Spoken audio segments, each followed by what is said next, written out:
नमस्कार दोस्तों, स्वागत है आपका हमारे चैनल में। आज से हम इतिहास की सीरीज को स्टार्ट कर रहे हैं। जैसे कि घटना चक्र के सीरीज हमने स्टार्ट किया था, उसमें आज सबसे पहले हम पढ़ेंगे प्राचीन भारत का इतिहास, है ना। और प्राचीन भारत के इतिहास में हमारा जो टॉपिक है आज का, वो है पूरा पाषाण काल। और पूरा पाषाण काल से जितने भी इम्पोर्टेंट क्वेश्चन पूछे गए हैं पीसीएस एग्ज़ाम में, उनको हम आज अध्ययन करेंगे, है ना। तो स्टार्ट करते हैं सबसे पहले क्वेश्चन से, है ना। तो पहला क्वेश्चन जो है वो है, रॉबर्ट ब्रूस रूट थे एक, और ऑप्शन दे रहा है। पहला ऑप्शन भूगर्भ वैज्ञानिक, दूसरा पुरातत्वविद, तीसरा पूरा वनस्पतिक शास्त्र, और चौथा जो ऑप्शन है इतिहासकार। तो आप देखिए, इसको इन्फॉर्मेशन को हम पढ़ लेते हैं, वहाँ से हमें अच्छा कुछ और इन्फॉर्मेशन मिल जाता है। तो रॉबर्ट प्रूफ जो थे वो भूगर्भ वैज्ञानिक थे और पुरातत्व दोनों थे, ठीक है। तो इस प्रकार इसमें ऑप्शन ए और बी दोनों सही हो जाता है ना। नेक्स्ट देखते हैं, नेक्स्ट जो क्वेश्चन है उसको देखते हैं। तो नेक्स्ट क्वेश्चन कह रहा है, दूसरा क्वेश्चन, कोपहेगन संग्रहालय की सामग्री से पाषाण, कांस्य, लौह युग का त्रियुगीय विभाजन किया था। तो पहला ऑप्शन है थॉमसन ने, दूसरा है लुबाक ने, और तीसरा ऑप्शन है टेलर, और चौथा है चाइल्ड्स ने। तो इस कोपहेगन संग्रहालय की जो पाषाण, कांस्य और लौह युगों का त्रियुगीय विभाजन किया था, वो किया था 1820 में, जो पुरातत्व के हैं जर्गेनसन थॉमसन ने किया था, ठीक है। तो इस प्रकार ऑप्शन नंबर ए जो होगा थॉमसन ने किया था, इस वो सही हो जाएगा। नेक्स्ट जो क्वेश्चन है, तीसरे नंबर का क्वेश्चन, वो कह रहा है कि उत्खनित प्रमाणों के अनुसार पशुपालन का प्रारंभ कब हुआ था। इसमें पहला ऑप्शन है निचले पाषाण काल में, दूसरा मध्य पाषाण काल में, तीसरा ऑप्शन है उत्तर एवं पाषाण काल में, चौथा जो ऑप्शन है मध्य पाषाण काल में, है ना। तो जो उत्खनित प्रमाणों के अनुसार से पशुपालन प्रारंभ हुआ था वो मध्य पाषाण काल में हुआ था। थोड़ा सा इसके साक्ष्यों को देख लेते हैं कि मध्य पाषाण काल में जो साक्ष्य मिला था वो सबसे पहले मध्य प्रदेश के होशंगाबाद जिला में जो स्थान है आदमगढ़, वहाँ से प्राप्त हुआ था, है ना। ऐसे ही दूसरा साक्ष्य जो मिला था वो है राजस्थान के जो जिला है भीलवाड़ा, वहाँ जो भीलवाड़ा जिले से जो बागोर स्थान है वहाँ से भी प्राप्त हुआ है, ठीक है। नेक्स्ट जो क्वेश्चन है उसको हम अध्ययन करते हैं। नेक्स्ट क्वेश्चन ये कह रहा है कि मध्य पाषाणिक प्रसंग में पशुओं के प्रमाण कहाँ जहाँ मिले वो स्थान है। तो अभी अभी हमने पढ़ा, कहाँ से पढ़ा मिला, आदमगढ़, है ना, जो मध्य प्रदेश के होशंगाबाद जिले में स्थित है ना, होशंगाबाद जिले में स्थित है। तो नेक्स्ट जो क्वेश्चन है वो देखते हैं। नेक्स्ट क्वेश्चन 5वें नंबर का क्वेश्चन, है ना। तो 5वें नंबर का क्वेश्चन कह रहा है, निम्नलिखित में से किस स्थल से हड्डी के उपकरण प्राप्त हुए हैं। तो इसमें पहला ऑप्शन दे रहा है चोपनी मांडो से, दूसरा दे रहा है काकोरियो से, तीसरा दे रहा है महदहा से, और चौथा जो ऑप्शन दे रहा है सरायनहार से, ठीक है। तो इसमें देखिए जो ऑप्शन होगा वो सी नंबर का ऑप्शन यानी महदहा से प्राप्त हुआ है ना। वैसे तो सरायनहार से भी प्राप्त हुआ है, पर सबसे पहले महदहा से प्राप्त हुआ है। तो इस प्रकार हमारा सी ऑप्शन सही होगा, है ना। इसके कुछ इन्फॉर्मेशन फैक्चुअल चीज़ है वो दिए गए हैं, उनको पढ़ लेते हैं, उससे बहुत सारे क्वेश्चन और क्लियर हो जाएंगे, है ना। और बहुत सारे इन्फॉर्मेशन से आप इस क्वेश्चन को अच्छी तरह से याद रख पाएंगे। तो मध्य पाषाणकालीन महदहा जो है उत्तर प्रदेश के प्रतापगढ़ जिले में स्थित है, ठीक है। बड़ी मात्रा में हड्डी और सिंह के उपकरण प्राप्त हुए हैं, है ना। और जो GR शर्मा जी हैं उन्होंने महदहा को 3 क्षेत्रों में बांटा, है ना। ऐसे ही जो आपके डॉक्टर जय नारायण पांडे द्वारा लिखी पुस्तक पुरातात्विक विमर्श में महदहा को 3 भागों में बांटा गया है। और वो जो उपकरण जो स्थल हैं हड्डियों के और उपकरण से आभूषण का उल्लेख जो मिलता है वो 3 भागों में बांटा है। उसको में पहला जो भाग है वो है महदहा, दूसरा है सरायनहार, और तीसरा है दमदमा, ठीक है। इस इंफॉर्मेशन को हमें याद रखना है ना, कि महदहा, सरायनहार और दमदमा से क्या हुआ है, हड्डियों के उपकरण और आभूषण प्राप्त हुए हैं, ठीक है। नेक्स्ट जो क्वेश्चन है वो 6 नंबर का क्वेश्चन, और 6 नंबर का क्वेश्चन कह रहा है हड्डियों से निर्मित आभूषण भारत में पाषाण काल के संदर्भ में प्राप्त हुए। तो कहाँ से प्राप्त हुए, तो अभी हमने पढ़ा महदहा से प्राप्त हुए, ठीक है। सराय नहर से भी प्राप्त हुए, पर पहला ऑप्शन हम हमेशा मदहा पर ही टिक मारेंगे, अगर जो मदहा ऑप्शन में है तो। अगर जो मदहा ऑप्शन नहीं होता तो हम सराय नहर को ऑप्शन में टिक मारते हैं, ठीक है। नेक्स्ट जो क्वेश्चन है वह है खदानों की कृषि सर्वप्रथम प्रारंभ हुई थी, है ना। इसमें जो ऑप्शन दे रखा है वो दे रखा है कि नवपाषाण काल में, नेक्स्ट जो ऑप्शन है मध्य पाषाण काल में, नेक्स्ट जो ऑप्शन है पूरा पाषाण काल में, और नेक्स्ट जो ऑप्शन है वो है प्रोटो ऐतिहासिक काल में, है ना। तो हमें पता है कि खदानों की जो कृषि प्रारंभ हुई थी वो नवपाषाण काल में हुई थी, तो इस प्रकार ए ऑप्शन सही हो जाता है। नेक्स्ट जो इसका इन्फॉर्मेशन थोड़ा सा देख लेते हैं, वो इन्फॉर्मेशन आपको हमेशा याद रखना है ना। ये है खदानों का सर्वप्रथम उत्पादन नवपाषाण काल में हुआ, पहला इन्फॉर्मेशन यही हो गया, ठीक है। वहीं सॉरी यही वो समय है जब कृषि कर्म से परिचित हुआ था मनुष्य, है ना। और नवपाषाण काल में ही जौ और गेहूं की अन्य किस्मों की खेती योग्य बनाया गया था, ठीक है, जिसमें कृषि जन्य गेहूं का उद्भव हुआ था। भारतीय उपमहाद्वीप में कोल्डिहवा, मेहरगढ़ दो पाषाणी ग्राम बस्तियाँ थी जहाँ से चावल और गेहूं के प्रमाण स्पष्ट प्राप्त हुए हैं, ठीक है। नेक्स्ट जो क्वेश्चन है वो 8वें नंबर का क्वेश्चन कह रहा है कि भारत में मानव का सर्वप्रथम साक्ष्य कहाँ मिलता है, ठीक है। भारत में जो है सर्वप्रथम साक्ष्य कहाँ मिलता है, पहला ऑप्शन है नीलगिरी पहाड़ियों पर, दूसरा है शिवालिक पहाड़ियों पर, तीसरा ऑप्शन है नल्ला मलाई पहाड़ियों पर, और चौथा ऑप्शन है नर्मदा घाटी पे, है ना। तो मानव का सर्वप्रथम साक्ष्य जो भारत में मिला वो नर्मदा घाटी में मिला, तो इस प्रकार डी ऑप्शन सही हो जाता है। इसके इन्फॉर्मेशन देख लेते हैं, फैक्चुअल चीज़ क्या लिखा हुआ है। भारत में मानव का सर्वप्रथम साक्ष्य जो है मध्य प्रदेश के पश्चिम में नर्मदा क्षेत्र में मिला है, जो इसकी खोज जो हुई थी 1882 में हुई थी, है ना। मानव नेक्स्ट जो क्वेश्चन है वो देखते हैं। नेक्स्ट क्वेश्चन है मानव द्वारा सर्वप्रथम प्रयुक्त अनाज कौन सा है ना। और इसमें पहला ऑप्शन है गेहूँ, दूसरा चावल, तीसरा ऑप्शन जौ, और चौथा जो ऑप्शन है बाजरा। तो मानव ने जो सर्वप्रथम आपका अनाज यूज किया था वो जौ था, है ना। तो इस प्रकार सी ऑप्शन सही हो जाता है, ठीक है। और जौ इस मानव ने जो है मुख्यतः 8 खाद्यान्नों का उपयोग कर रहे थे, जो मेन मतलब मुख्य खाद्यान्न थे वो 8 खाद्यान्न थे जिसका उपयोग कर रहे थे। और जो वो खाद्यान्न थे उनका वो क्या थे, वो है पहला जौ, दूसरा गेहूँ, तीसरा चावल, चौथा मक्का, पांचवा आपका बाजरा, छठा आपका सोरगम, सातवां आपका राई था, और आठवां आपका जई था, ठीक है। इनका उपयोग करते थे मानव, है ना। अब क्या है, ये जो हैं अनाजों के पौधे विभिन्न क्षेत्रों में जंगली घासों के रूप में विद्यमान थे, जिन्हें बीजों के रूप में मानव ने उगाया अलग अलग क्षेत्रों में अलग अलग समय पर, ठीक है। ये एक समय पर सारी चीज़ें नहीं उगाई गई, है ना। जैसे जौ, मक्का, चावल, बाजरा जो भी है, ये इनको अलग अलग समय पे मानव ने उगाया, है ना, और अलग अलग जगह पे उगाया। तो इसको हम देख लेते हैं कि कौन कौन सी जगह पे उगाया और कब कब उगाया, है ना। तो सर्वप्रथम जो है जौ 8000 ईसा पूर्व के निकट भूमध्य सागरीय एवं ईरान के मध्य, ठीक है। ये हमें याद रखना है कि 8000 ईस्वी पूर्व जौ को उगाया गया, और कहाँ उगाया गया, वो है भूमध्य सागर और ईरान के मध्य में मानव ने उगाया, ठीक है। और वहीं लगभग उसी समय, ठीक है, उसी क्षेत्र में भी क्या है 8000 ईसा पूर्व के आसपास गेहूं का भी मानव ने उत्पादन किया, ठीक है। और चावल का है तीसरा ऐसा खाद्यान्न है जिसे मानव ने लगभग 7000 ईसा पूर्व के आसपास चीन के यांगजी नदी घाटी के क्षेत्र में उगाया, ठीक है। ऐसे ही मक्का जो है, मक्का मध्य एवं दक्षिण अमेरिका क्षेत्र में लगभग 6000 ईसा पूर्व में मानव ने उगाया, ठीक है। और इसका प्रमाण प्रथम साक्ष्य जो है मैक्सिको में मिलता है, ठीक है। ऐसे ही बाजरा का है 5500 ईसा पूर्व में चीन में उगाया, ठीक है। और सोरगम का 5000 ईसा पूर्व में पूर्वी अफ्रीका में उगाया, है ना। ऐसे ही राई है जो 5000 ईसा पूर्व में दक्षिण पूर्व एशिया में उगाया, है ना। और ऐसे ही जई है जो 2300 ईसा पूर्व में यूरोप में मानव ने सर्वप्रथम इसे उगाया, ठीक है।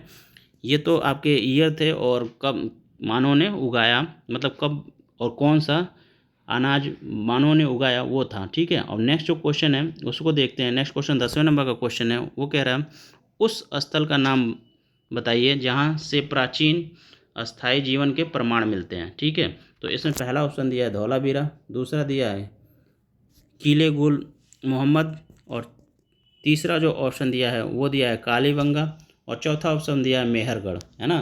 तो मेहरगढ़ से ही हमारा प्रथम साक्ष्य मिला है ना। तो इसमें थोड़ा सा वो इन्फॉर्मेशन फैक्चुअल चीज़ पढ़ लेते हैं, है ना। और फैक्चुअल चीज़ का इन्फॉर्मेशन हमें याद रखना है, इस चीज़ को सिर्फ पढ़ना ही नहीं है, इसको हमेशा याद रखना है कि प्राचीन अस्थायी जीवन के प्रमाण सर्वप्रथम बलूचिस्तान के कच्छी मैदान में मेहरगढ़ में से मिलता है। ठीक है, जिसका प्रमाणिक तिथि जो है 17वीं शताब्दी यानी सॉरी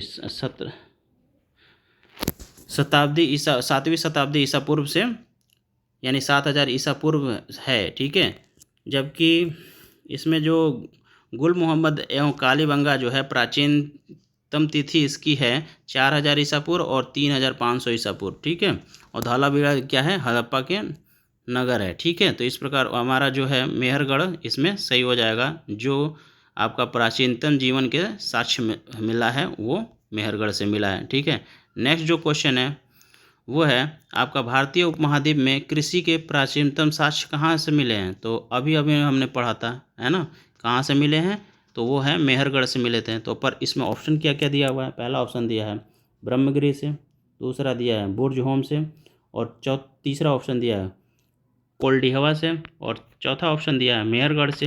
तो मेहरगढ़ से प्राचीनतम कृषि के साक्ष्य मिले हैं, वो भी भारत के उपमहाद्वीप में, भारतीय उपमहाद्वीप में, है ना। नेक्स्ट जो क्वेश्चन है वो है भारतीय उपमहाद्वीप में कृषि के प्राचीनतम साक्ष्य कहाँ से मिले हैं।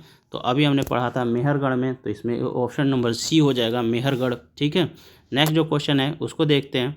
तो अभी 14वां नंबर का क्वेश्चन वो कह रहा है निम्नलिखित में से किसको चालकोलिथिक युग भी कहा जाता है ना। और इसमें पहला ऑप्शन दिया है पूरा पाषाण काल, दूसरा ऑप्शन नवपाषाण का, तीसरा है ताम्र पाषाण युग, और चौथा जो ऑप्शन है वो है लौह युग, है ना। तो ताम्र पाषाण युग को ही क्या कहते हैं, चौलकुलिक युग कहते हैं, है ना। तो इसमें ऑप्शन नंबर सी सही हो जाएगा। नेक्स्ट जो क्वेश्चन है वह है इसमें 15वें नंबर का क्वेश्चन, और कह रहा है 15 नंबर का क्वेश्चन निम्नलिखित में से किस एक पूरा स्थल से पाषाण संस्कृति से लेकर हड़प्पा सभ्यता तक के संस्कृति का अवशेष प्राप्त हुआ है ना। तो अभी अभी हमने पढ़ा था मेहरगढ़ में मिला है। ठीक है, तो इसमें जो ऑप्शन पहला दिया है वो है आमरी, दूसरा दिया है मेहरगढ़, तीसरा दिया है कोट डीजी, और चौथा जो ऑप्शन दिया है वो कालीबंगा। तो इसमें जो सांस्कृतिक अवशेष हमें प्राप्त हुए हैं वो मेहरगढ़ से प्राप्त हुए हैं, है ना। कुछ इसमें फैक्चुअल चीज़ पढ़ लेते हैं, देख लेते हैं। बलूचिस्तान में स्थित पुरातात्विक मेहरगढ़ से पाषाण संस्कृति से लेकर हड़प्पा सांस्कृतिक के सभ्यता के सांस्कृतिक अवशेष प्राप्त हुए हैं। ठीक है, अब नेक्स्ट जो क्वेश्चन है वो है 16 नंबर का क्वेश्चन, और 16 नंबर का क्वेश्चन कह रहा है नवादा टोला का उत्खनन किसने किया था। ठीक है, और इसमें जो ऑप्शन है पहला ऑप्शन है के.डी. वाजपेयी, दूसरा है बी.एस. वांकड़म, और तीसरा ऑप्शन है एच.डी. सांकलिया ने, और चौथा जो है वो है मार्टिमर व्हीलर ने, है ना। तो इसमें जो नवादा टोली का उत्खनन है वो है, पहले तो देखिए नवादा टोली कहाँ है, मध्य प्रदेश में स्थित है ना। मध्य प्रदेश के इंदौर डिस्ट्रिक्ट में स्थित है ना। और ये नवादा टोला जो है मध्य प्रदेश का एक महत्वपूर्ण ताम्र पाषाणिक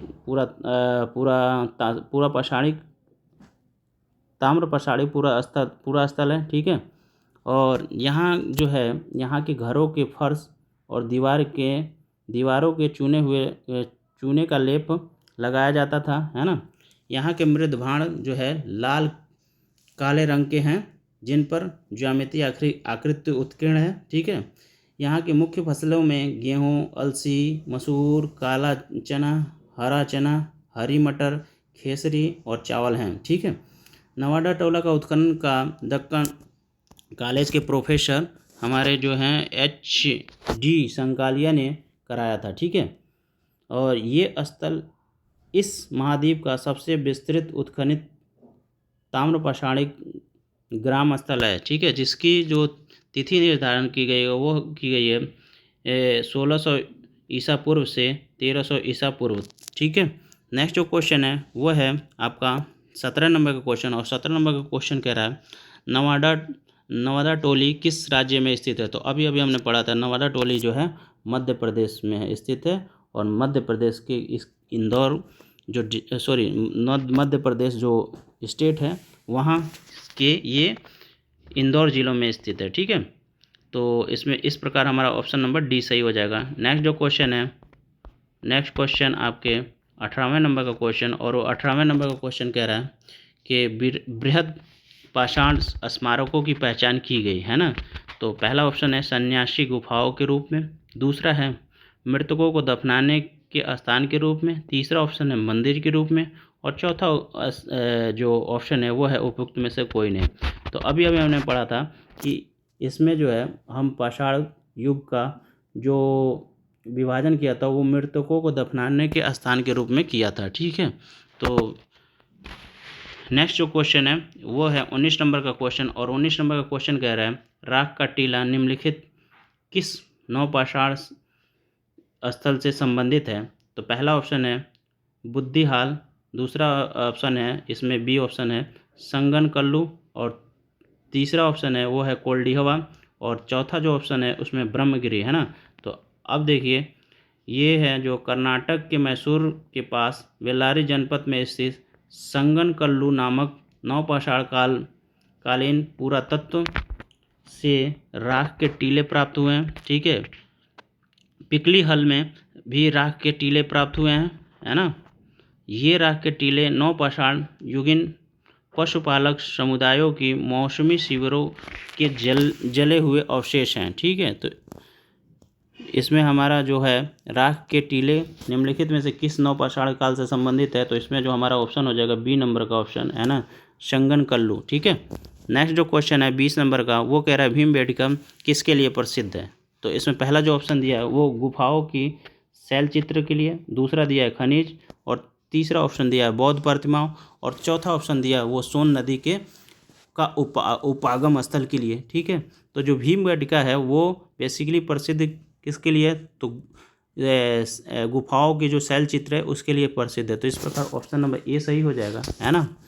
और ये जो भीमबेटका है वो बेसिकली भोपाल से 45 किलोमीटर पश्चिम में स्थित है, और भीमबेटका को यूनेस्को के द्वारा भी आपका विश्व विरासत सूची में सम्मिलित किया गया है। और इस जो गुफा में जो ये चित्र बने हैं वो बेसिकली किसके बने हैं, वो उसमें हाथी है, सांवर है, हिरन है आदि के चित्र हैं, है ना। और ये जो है अब तक के लगभग 787 स्थलों की पहचान की गई है। इसमें से 243 जो है भीमबेटका समूह में स्थित है। ठीक है। नेक्स्ट जो है नेक्स्ट क्वेश्चन ये कह रहा है 21 नंबर का क्वेश्चन ये कह रहा है भारत में किस शिलाश्रय में सर्वाधिक चित्र बने हुए हैं। तो अभी मैंने पढ़ा भीमबेटका में बने हुए हैं। तो इसमें जो ऑप्शन दिया है वैसे पहला ऑप्शन दिया है घगरिया में, दूसरा दिया है ऑप्शन भीमबेटका में, और तीसरा दिया है ऑप्शन लेखाहिया में, और चौथा दिया है वो ऑप्शन आदमगढ़ में। तो अभी हमने पढ़ा भीमबेटका में सर्वाधिक चित्र प्राप्त हुए हैं। तो इस प्रकार बी ऑप्शन सही हो गया। नेक्स्ट जो क्वेश्चन है 22 नंबर का उसमें क्या निम्नलिखित में से कौन सा स्थल प्राग ऐतिहासिक चित्रकाल से के लिए प्रसिद्ध है। ठीक है। प्राग ऐतिहासिक पूछ रहा है ना।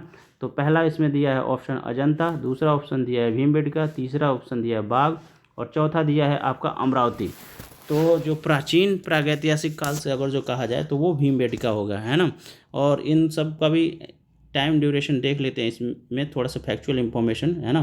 फैक्चुअल इन्फॉर्मेशन में आपका सारे जगहों का नाम याद हो जाएगा कि कब कब किस किस काल में इनको बनाया गया था। जो जैसे देखिए ये प्रागैतिहासिक चित्रकाल का श्रेष्ठ उदाहरण जो है मध्य प्रदेश के रायसेन जिले में स्थित भीमबेटका के शैलाश्रम एवं गुफाएं स्थित हैं। ठीक है। हमें ये याद रखना पड़ेगा कि ये किस जिले में स्थित है। तो मध्य प्रदेश के रायसेन जिला में स्थित है भीमबेटका। ठीक है।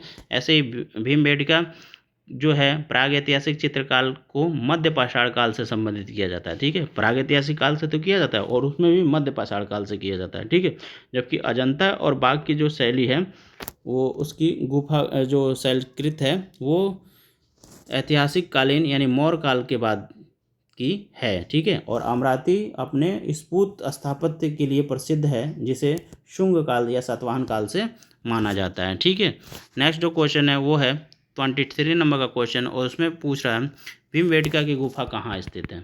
तो अभी अभी हमने पढ़ा भीमबेटका का कहाँ स्थित है, तो रायसेन जिले में स्थित है ना। इसमें पहला ऑप्शन है भोपाल, दूसरा ऑप्शन है पंचमढ़ी, और तीसरा ऑप्शन है सिंगरौली, और चौथा ऑप्शन है अब्दुल्लागंज रायसेन। ठीक है, तो इसमें ऑप्शन डी सही हो जाएगा, है ना। नेक्स्ट जो है वो 24 नंबर का क्वेश्चन, और 24 नंबर का क्वेश्चन ये कह रहा है कि गैरिक मृदभाण पात्र यानी OCP का नामकरण हुआ है। ठीक है, पहला ऑप्शन है हस्तिनापुर में, दूसरा ऑप्शन है अक्षेत्र में, और तीसरा ऑप्शन है नोह में, और चौथा ऑप्शन है लाल किला में, है ना। तो ये जो गैरिक मृदभाण पात्र है उसको हस्तिनापुर के नाम से हस्तिनापुर में क्या हुआ, नामकरण हुआ। ठीक है, और नेक्स्ट जो क्वेश्चन है वो 5 नंबर का क्वेश्चन वो है ताम्रश काल में महाराष्ट्र फिर से पढ़ देता हूँ इस क्वेश्चन को। ताम्रश काल में महाराष्ट्र के लोग मृतकों को घर के फर्श के नीचे किस तरह से दफनाते थे, इसको हमें बताना है। तो पहला ऑप्शन है उत्तर से दक्षिण की ओर, दूसरा है पूर्व से पश्चिम की ओर, है ना। नेक्स्ट जो ऑप्शन है इसमें वो है दक्षिण से उत्तर की ओर, और नेक्स्ट जो चौथा ऑप्शन है वो है पश्चिम से पूर्व की ओर, है ना। तो ये जो है मध्य महाराष्ट्र के जो लोग थे वो ताम्रश काल में लोगों को कैसे दफनाते थे, तो उत्तर से दक्षिण की तरफ दफनाते थे। ठीक है, नेक्स्ट जो क्वेश्चन है इसमें नेक्स्ट क्वेश्चन है 26 नंबर का क्वेश्चन, और 26 नंबर का क्वेश्चन ये है कि निम्नलिखित में से किस स्थल से मानव कंकाल के साथ कुत्ते का कंकाल भी शवाधान से प्राप्त हुआ है। ठीक है, तो पहला इसमें ऑप्शन है ब्रह्मगिरी, दूसरा ऑप्शन है बुर्ज होम, और तीसरा ऑप्शन है चिरांत, और चौथा ऑप्शन है मास्की, है ना। तो जम्मू कश्मीर में जो श्रीनगर के निकट स्थित उत्तर पश्चिम में स्थित बुर्ज होम से नवपाषाण अवस्था में मानव कंकाल के साथ कुत्ते के कंकाल का शवदान प्राप्त हुआ है। ठीक है, यह गड्ढे वाले घर की विशेषता प्रमुखता यहीं से है। ठीक है, और इस पुरातत्व की पूरा स्थल की खोज 1935 में डी टेरा और पीटरसन ने किया था। ठीक है, नेक्स्ट जो क्वेश्चन है 27 नंबर का क्वेश्चन, और 27 नंबर का क्वेश्चन ये कह रहा है कि निम्नलिखित में से किस स्थान पर मानव के साथ कुत्ते को दफनाने जाने का साक्ष्य है। तो अभी हमने पढ़ा बुर्ज होम में। ठीक है, तो इस प्रकार ए ऑप्शन सही हो गया। नेक्स्ट जो क्वेश्चन है वो है गर्त आवास के साथ साक्ष्य प्राप्त हुए हैं, तो अभी वो वहीं पढ़ा कि बुर्ज होम से ही प्राप्त हुए हैं, है ना। ठीक है, तो इसमें भी ऑप्शन नंबर ए सही हो जाएगा, है ना। नेक्स्ट जो क्वेश्चन है वो है 29 नंबर का क्वेश्चन, और 29 नंबर का क्वेश्चन ये कह रहा है भारतीय पुरातत्व सर्वेक्षण निम्नलिखित विभागों या मंत्रालयों में से किसका संलग्न कार्यालय है ना। तो पहला ऑप्शन दे रहा है संस्कृति का, दूसरा दे रहा है पर्यटन का, और तीसरा ऑप्शन दे रहा है इसमें विज्ञान और प्रौद्योगिकी का, और चौथा ऑप्शन है जो मानव संसाधन विकास का, है ना। तो ये देखिए इसका फैक्चुअल चीज़ पढ़ लेते हैं, उसके बाद इसको ऑप्शन को टिक मारेंगे। भारतीय पुरातत्व सर्वेक्षण संस्कृति मंत्रालय के अधीन एक विभाग है। ठीक है, भारत ने सर्वप्रथम 1861 में अलेक्जेंडर कनिंघम को पुरातत्विक सर्वेक्षण के रूप में नियुक्त किया था। ठीक है, 1871 में पुरातत्व सर्वेक्षण को सरकार के एक विभाग के रूप में गठित किया गया। लॉर्ड कर्जन के समय 1902 में इसे भारतीय पुरातत्व सर्वेक्षण के रूप में केंद्रीकृत कर मार्शल को इसका प्रथम निदेशक बनाया गया था। ठीक है, तो ये तो जो था ये संस्कृत, इसमें भारतीय पुरातत्व सर्वेक्षण जो है वो संस्कृत के लिए है। ठीक है, तो इसमें ऑप्शन नंबर ए सही हो जाएगा। नेक्स्ट जो क्वेश्चन है वो है राष्ट्रीय मानव संग्रहालय कहाँ स्थित है। तो राष्ट्रीय मानव संग्रहालय हमारा जो स्थित है वो है भोपाल में, है ना, जिसका अब नाम बदल के क्या कर दिया गया है, इंदिरा गांधी राष्ट्रीय मानव संग्रहालय कर दिया गया है ना।